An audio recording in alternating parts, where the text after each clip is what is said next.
Back movie review అనమాట. ఒకరోజు late అయింది ఏమనుకోకండి. సో మొదలెడితే మూవీ ప్లాట్ వచ్చేస్తే ఏంటంటే, బాక్ అనేసి ఒక దుష్ట శక్తి ఉంటుంది. దెయ్యం కాదు, అదొక దుష్ట శక్తి లాంటిది అనమాట.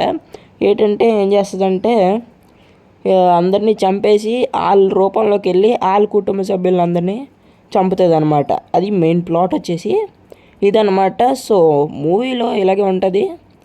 ఇంకా మూవీ ఎలాగుందనే విషయం వస్తే, దిమ్మ తిరిగిపోయింది. అంతఃపురం కన్నా ఇదే బాగుంది. అది పార్ట్ 3. ఇది అరణ్మనై 4 కదా తమిళ్లో.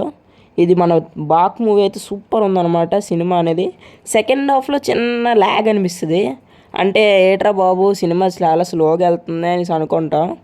అది తప్పించి ఇంక సినిమాలో ఎక్కడ ఇంకే మైనస్ పాయింట్ లేదనుకో అని అంటాను నేను. అండ్ క్లైమాక్స్ దగ్గర ఇంకొక మైనస్ పాయింట్ ఉంటుంది. ఏంటంటే అది విజువల్స్ అనమాట. విజువల్స్ నాకు నచ్చింది. కాకపోతే దెయ్యాలు గొడవ పడితే ఎలాగుంటుంది అని కొంచెం దాన్ని కొత్తగా చూపిస్తే బాగుంటుంది కదా. విజువల్స్ ఏదో ఒక మనిషి కొట్టుకున్నట్టు ఉన్నది అది. అంటే ఏదో పవర్స్ని విసురుతున్నట్టు, పవర్స్తో కొట్టుకుంటున్నట్టు ఉంటుంది అనమాట. అదొక్కటి నచ్చలేదు. సో ఇంకా మిగతా వచ్చేస్తే ఇంకేం లేదు. అండ్ సాంగ్స్ ఎక్కడ ఉండవు, మీరు సాంగ్స్ ఎక్స్పెక్ట్ చేయకండి. మనకి యూట్యూబ్లో పంచుకో అనేసి ఒక సాంగ్ వచ్చింది. అది సాంగ్ యూట్యూబ్ వరకే, సినిమాలో ఉండదు. అండ్ రేటింగ్ విషయానికి వస్తే 3.5/5 నేను 4 ఇద్దాం అనుకున్నా. కానీ ల్యాగ్ అండ్ ఎండింగ్, ఆ క్లైమాక్స్ విజువల్స్ బాగానే ఉన్నాయి. కానీ మనిషి కొట్టుకున్నట్టు ఉంది. అది నాకు నచ్చలేదు. ఇంకా అరణ్మనై 5 ఉందా అంటే అది మీరు థియేటర్లోనే చూసి తెలుసుకోండి. నేను చెప్పదలుచుకోలేదు, ఓకేనా.